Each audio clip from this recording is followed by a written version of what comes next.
Dengar sini semua rakyat Profesor Klun ada pengumuman yang penting. Profesor Klun seru semua rakyat-rakyat untuk bangun buat perubahan. Dengarkanlah hanya di radio Mutiara FM. Betapa ku cinta padamu. Mutiara FM, segalanya untukmu.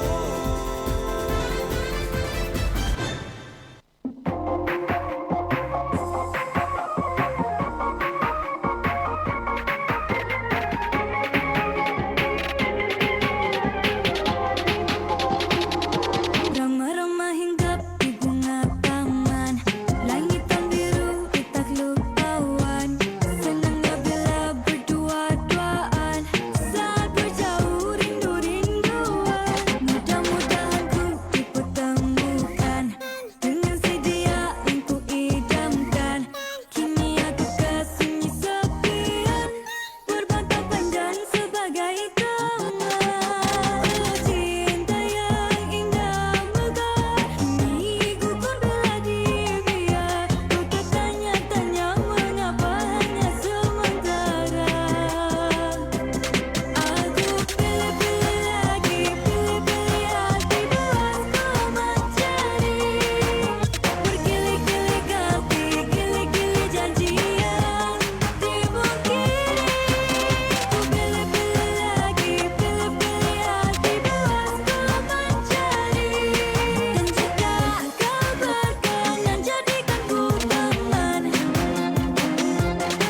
berteman nyaman bukan sekadar kawan. Ku timang-menimang dalam fikiran, haruskah ku terus mengimpikan? Adakah kita akan berkekalan? Mungkinkah kita tak sehaluan? Cinta yang indah megah, kini gugur bila dibiar. Ku tertanya-tanya mengapa hanya sementara. Aku pilih-pilih lagi, pilih-pilih hati buatku mencari. Berkili-kili ganti, kili-kili janji yang dipungkiri. Ku pilih-pilih lagi, pilih-pilih hati buatku mencari.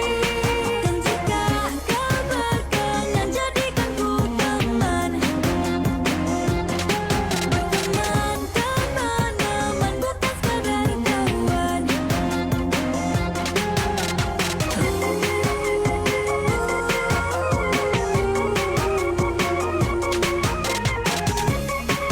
Aku pilih-pilih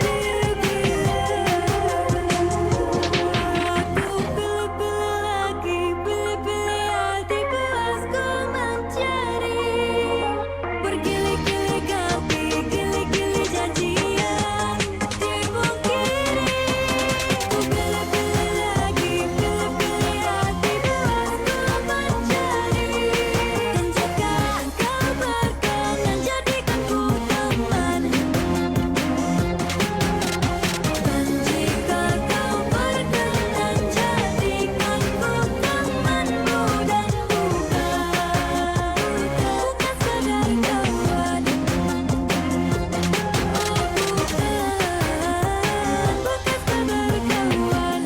Itu dah Iman Troy dengan teman baru saja menghiburkan anda di Mutiara FM, segalanya untukmu. Dah pun 2.31 minit petang dan seperti yang dijanjikan kita bersama-sama dengan satu orang kata apa dalam bicara Prisma, dalam bicara Prisma dengan pengarah MC Pulau Pinang ataupun Suruhanjaya Komunikasi dan Multimedia Malaysia Pulau Pinang, Encik Rahmat Abu Nur. Assalamualaikum Encik Rahmat. Cik Rahmat dengar tak Cik Rahmat? Assalamualaikum. Ya, saya dengar. Dengar alhamdulillah Cik Rahmat. Apa khabar Cik Rahmat? Alhamdulillah sihat walafiat. Alhamdulillah. Dah Masih makan dah? terus bekerja. Baru lepas makan tadi. Okey, Encik Rahmat, berkenaan dengan orang kata tajuk kita pada petang ni, hentikan penyebaran berita palsu dan orang kata apa, semenjak COVID ni lah kan, makin membuak-buak dia punya berita palsu tu. Ya, betul. Jadi Ya, pandangan Tuan Rahmat sendiri mengenai penyebaran berita palsu yang berleluasa, terutamanya mengenai vaksinasi dan berita palsu lain jugalah sepanjang tempoh PKP bermula daripada tahun lepas lagi lah. Pandangan Tuan sendiri. Terima kasih. Yang pertama sekali, Pak Bos ucap saya kedua berita palsu. MCO 3 ni ramai daripada kita dia work from home, ya. So mereka lebih banyak masa kot untuk melayari internet lah kan. Memang betul kebelakangan ni ada peningkatan yang sangat ketara lah dalam penyebaran maklumat ataupun berita palsu ni. Sama ada berita tu tentang pandemik COVID-19 ataupun vaksinasi, kesihatan, isu sosial maupun dengan isu politik yang sekarang makin panas lah kan. Betul. So bila berita palsu ni berleluasa, dia menyebabkan satu keadaan yang boleh menimbulkan kekeliruan ataupun kegusaran di kalangan orang ramai, malah akan menjejaskan usaha pihak kerajaan dalam membenteras penularan COVID-19 ni dengan lebih berkesan lah. Dan mengapa masih berlaku dan motif dia tu? Duk jadi juga ni benda ni. Ya, motif dia okey macam ni lah, saya nak kongsikan berlaku di Penang ni, melibatkan Majlis Bandaraya Seberang Perai. Tak salah saya berlaku pada minggu lepas, di mana ada satu mesej telah tular melalui aplikasi. Mesej tu meminta buat satu pengumuman, minta semua orang ramai, kononnya ada satu vaksinasi. Bayaran RM50. Ini antara collaboration between Majlis Bandaraya Seberang Perai dengan Sawi Carnival. Ya, betul tu. Mesej ni telah diterima dan telah ditularkan untuk I think semua orang Penang dapat kot. Betul. Nasib baiklah pihak MBS rujuk kepada sebenar.my dan telah membuatkan penjelasan bahawa berita tu palsu, bukan berita tu benar. Tidak ada agensi ataupun individu yang nak kenakan bayaran RM50 kepada sesiapa yang nakkan vaksin tu. So berbalik kepada soalan DJ tadilah, apa motif dia? Yang pertama dia, saya rasa motif dia saya nak menjadi nombor satu reporter dekat Penang. So bila saya nak jadi orang nombor satu, maknanya saya punya hit. Ramailah yang like saya punya Facebook, dekat YouTube, dekat Instagram dan sebagainya. So bila ramai orang like and ramai orang follow, maka banyaklah pendapatan yang saya boleh generatekan through social media. Itu one of the factors lah. Yang nombor duanya adalah mungkin kerana faktor yang mungkin macam saya dengan DJ lah, Sanjay kan. Saya contohnya saya ni pakar perubatan, saya kata Sanjay sebenarnya jangan ambil vaksin ya. Vaksin ni sebenarnya ada satu benda yang ejen letak dekat you punya badan, nanti mana-mana you pergi FBI akan follow. So you percaya ke tidak? Because I am your friend. Ya. Kan? So you akan percaya sebab saya kawan awak kan. You akan percaya. Betul. So kita tend to saya mempercayai sebab benda ni, mesej ni, berita ni disampaikan oleh orang-orang yang di sekeliling kita. Ya, betul. Kan? Itu lagi memburukkan keadaan. Kan? Yes. And then lagi satu, berita palsu ni memanglah I think kita dah sampai akhir zaman ni, memang orang ramai memang looking for berita-berita yang di internet ni. Suka kutip, suka petik kan dekat mana-mana portal dan sebagainya tanpa membuat pengesahan ataupun membuat fact check. Dan dia terus tularkan dekat tempat lain melalui mana-mana platform sosial media lah. So perkara ni saya rasa akan berlaku selagi ada demand, selagi orang yang tak ada kawal selia diri, tak ada knowledge about satu berita tu, selagi itulah terus-terusan perkara berita palsu ni akan terus berlaku. Setakat ni Tuan, berapakah aduan yang diterima oleh MCMC dan kertas siasatan yang telah pun dibuka oleh MCMC sendiri dan juga polis berhubung dengan berita palsu berkaitan dengan COVID ni sendiri? COVID ni saja. Okay. So actually-nya kes-kes yang buka kertas siasatan ni banyak lah. Tapinya saya perlu jelaskan, kenapa polis dibuka kertas siasatan. Perlunya kita buka kertas. Okey. Kita beritahu kepada sesuatu tu dijalankan. Perlulah ada satu, dan aduan tu mestilah berasas. Katakan ada penyebaran berita palsu berkenaan dengan COVID. Berita itu, aduan itu dilaporkan kepada pihak MCMC dan kami membuat penilaian. Berdasarkan penilaian kami, memang ada element of offence, ada kesalahan itu berlaku. So kami akan membuka FIR nama. Dalam berita palsu melibatkan COVID ni, kita ada satu jawatankuasa cyber, jenayah cyber yang dianggotai oleh MCMC dan PDRM lah. Dalam jawatankuasa itu PDRM yang membuka kertas siasatan, dan MCMC bantuan teknikal, bantuan forensiknya, bantuan profilingnya. Untuk sesuatu katakan post yang diposting, di example, kita perlu ada satu laporan profiling suspek tu kan. Ya, kita nak kena buat rampasan, kena buat serbu di lokasi itu semua, PDRM dan MCMC ni lah. So daripada statistik yang kita dapat berkenaan dengan berita palsu ni, setakat 11 Julai kita telah membuka, pihak polis telah membuka kertas siasatan sebanyak 282 kertas siasatan. Pada jumlah tersebut 29 kes pun didakwa di mahkamah. Ya. Dan tindakan yang telah pun diambil. Cik Rahmat. Ya. Berkenaan dengan tindakan-tindakan yang telah pun diambil oleh MCMC dalam menangani berita palsu ni. Okey. Kita ada dua approach lah. Satunya dari segi pendekatan adalah berlaku berita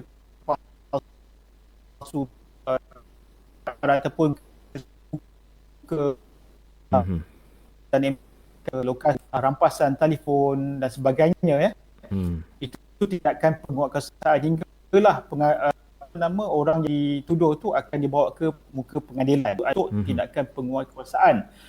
Dan juga di antara pendekatan proaktif juga, di peringkat Kementerian Komunikasi dan Multimedia ada suatu pasukan respons pantas. Pasukan ni ditubuhkan adalah mana-mana aduan ataupun berita palsu telah diadukan kepada di jawatankuasa, mereka diberi tempoh dalam masa 3 jam untuk mengenal pasti sama ada betul ke berita ni yang DJ Sanjay sebarkan betul atau tidak, dengan merujuk kepada agensi-agensi kerajaan yang terlibat. Kalau katakan penyebaran itu mengenai pandemik COVID-19, maka di jawatankuasa akan refer lah kepada Kementerian Kesihatan untuk penjelasan lanjut lah. Lagi satu, dari segi sudut administratif, dia pendekatan administratif, MCMC juga ada kerjasama di platform seperti Facebook, mana konten yang akan meminta Facebook, Google untuk membantu yang juga boleh pakai notis pemberitahuan maklumat. Contohnya saja dia di Facebook dia kan. So kandungan tu tak benar, kita akan keluar notis maklumat lah, beritahu kami akan teruskan tu maklumat tu maklumat yang palsu. Antara itulah tindakan SME ambil menangani palsu. Baik. Alright. Okey, Cik Rahmat, kita berehat seketika. Yes, ya. Dan kita akan berhibur dulu dengan Aisyah sebentar lagi, Camar yang pulang. Terus dengar Mutiara FM, segalanya untukmu. Okay. Saya haraplah kita jangan forward perkara-perkara yang tak dapat disahkan. Bagaimana nak tahu maklumat itu palsu atau tidak? Kaedahnya mudah saja, tuan-tuan dan puan-puan. Kita rujuk kepada sebenarnya.my. Di situ kita boleh tahu dan kita boleh laporkan tentang maklumat-maklumat atau berita-berita palsu. Sebab berita palsu dan maklumat palsu ni akan menyebabkan kita semua jadi huru-hara, tak tentu pasal. Yang berhormat Dato' Saifuddin Abdullah, Menteri Komunikasi dan Multimedia Malaysia.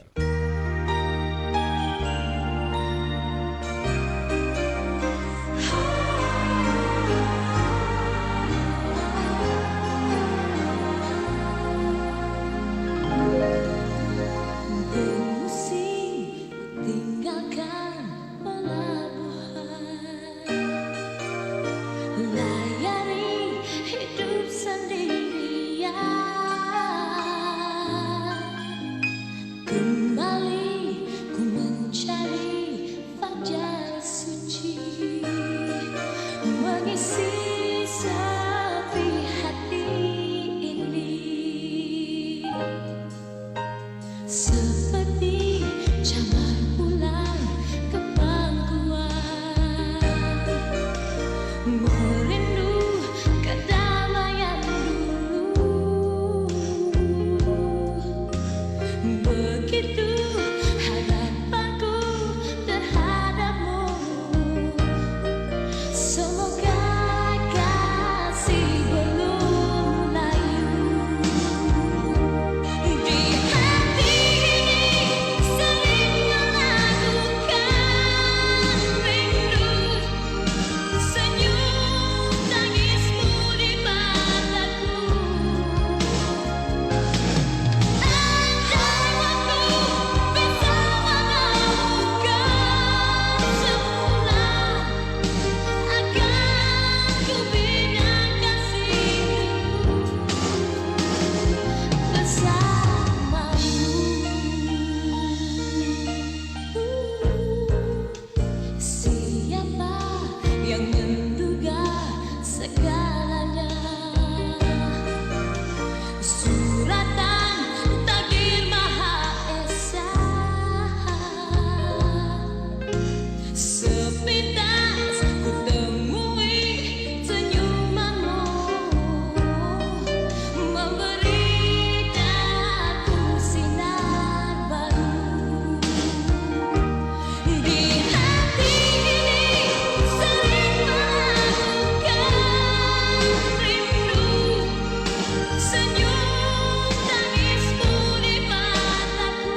Itu dia persembahan dari Aisyah dengan Camar yang pulang. Masih lagi kita dalam ruangan bicara Prisma menerusi tajuk topik kita berkenaan dengan berita palsu, dan masih lagi Encik Rahmat Abu Nong, iaitu pengarah MC Pulau Pinang. Tadi kita bersama menerusi sidang video secara maya, Encik Rahmat kan? Ya, betul. Tapi memandangkan line tu tak apa nak cantik. Itulah masa kita testing tadi tu cantik dia. Itulah kalau dalam broadcasting ni memang macam ni lah. tapi tak apa, alternatif itu kita bersembang dalam talian pula dia sama je, tak ada masalah itu. Dia tetap sama juga, suara tetap dengar juga kan. Okey Cik Rahmat, berkenaan dengan bagaimana pula kita ni sebagai orang kata peranan rakyat Malaysia untuk membantu pihak berkuasa bagi menangani berita-berita palsu yang tersebar luas di media sosial dan sebagainya ni. Okay, saya berpendapat lah dalam peranan rakyat ni perlu, yang pertamanya perlu ada knowledge.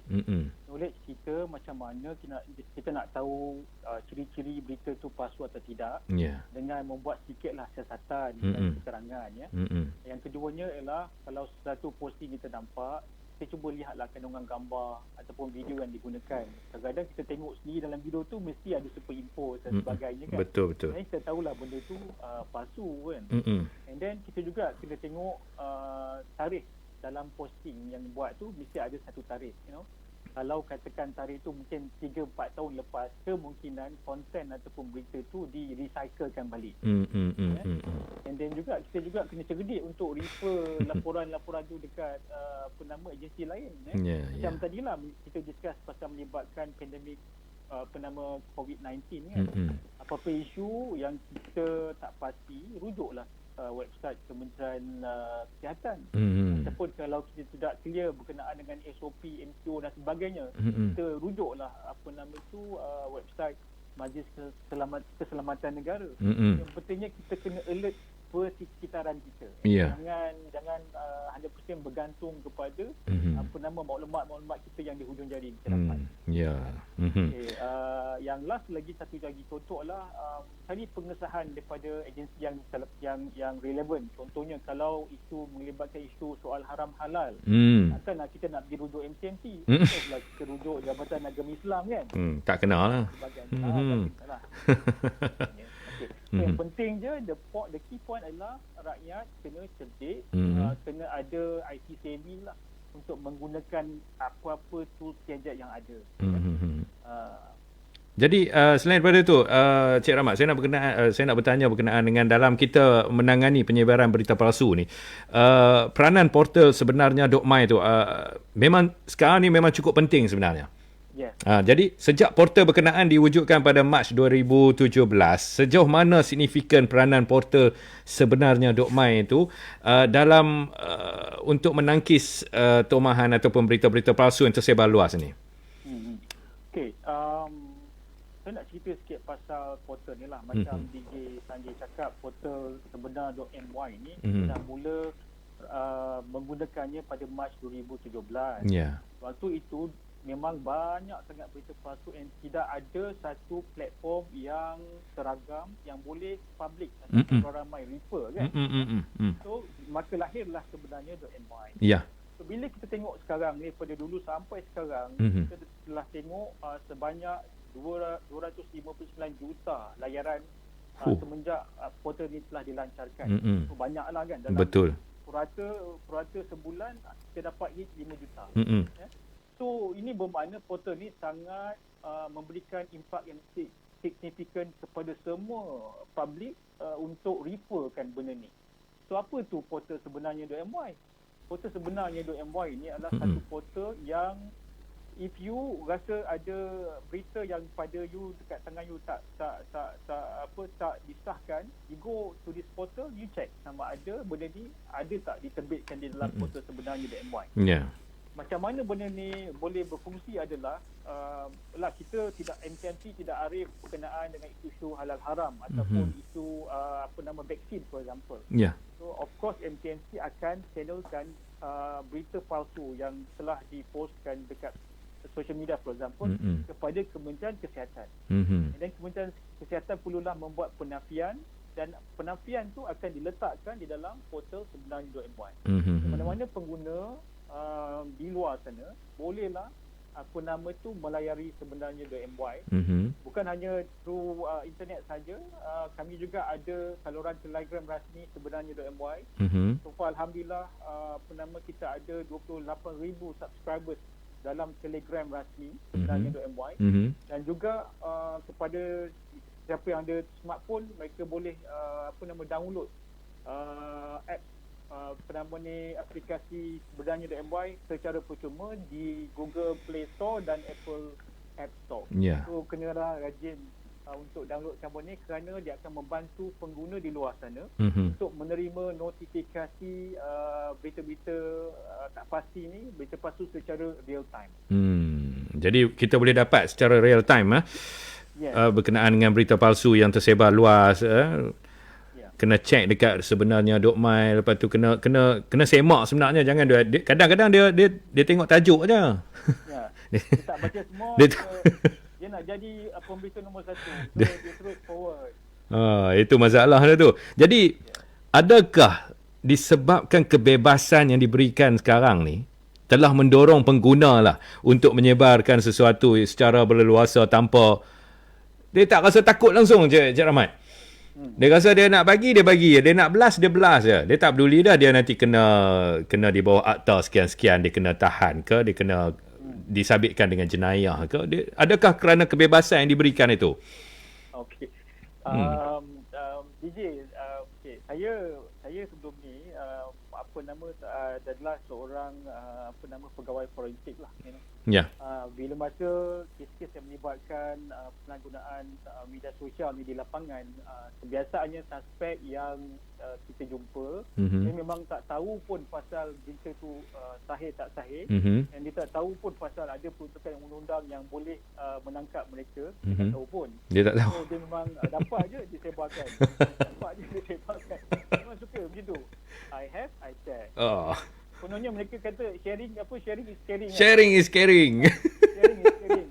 Of course lah, bila dia konsep sharing is caring tu dia tak takut. Dan dia juga mungkin kata kita kebebasan, kita bebas bersyarat.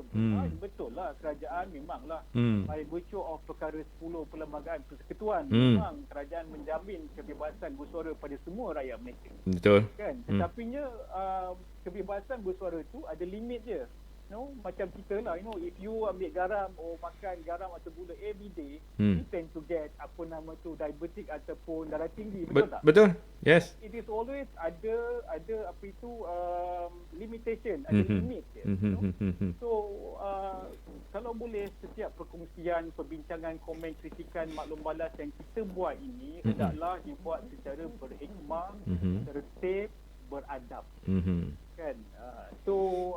Tidak salah kalau kita nak menyuarakan pendapat, tapi janganlah berbohong dan sebagainya, boleh mencetuskan situasi yang tidak selesa di alam maya ni, yang akan menyebabkan keselamatan negara yang berada di ground ni. So you can boleh beri pendapat dan sebagainya, tapi gunalah dengan cara berhemah, tertib dan beradab. Jangan sia-siakan kebebasan yang diberikan ni. Kerana nak menjadi wartawan yang pertama. Pengurusan kita, maklumat di hujung jari ni. Pengurusan maklumat di hujung jari ni perlulah ada ditanamkan pada setiap pengguna internet dekat Malaysia ataupun dekat Penang ni. Kena ada kena aware lah kesan-kesan bila kita sebarkan sesuatu berita yang tidak benar ataupun tidak sah kontennya. Sendiri kena fikir lah. Macam tu lah. Bahasa dia tu sendiri kena fikir lah. Sendiri mau ingat lah.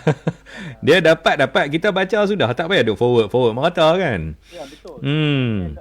Saya juga nak tambah sikit lah, kalau katakan kadang-kadang kita ni orang yang menyebarkan maklumat ni, tiba-tiba bila polis datang tangkap mereka, ingat selama ni I tak tahu pun I boleh kena tangkap. Kan? Because kita, apa-apa yang kita post online boleh dikena pasti. Kan boleh dikena pasti. Kenapa perlu menyusahkan diri? Kalau kita dah jadi orang yang kena tuduh, proses untuk bawa ke mahkamah memerlukan kos, and then proses pembicaraan masa 2-3 tahun.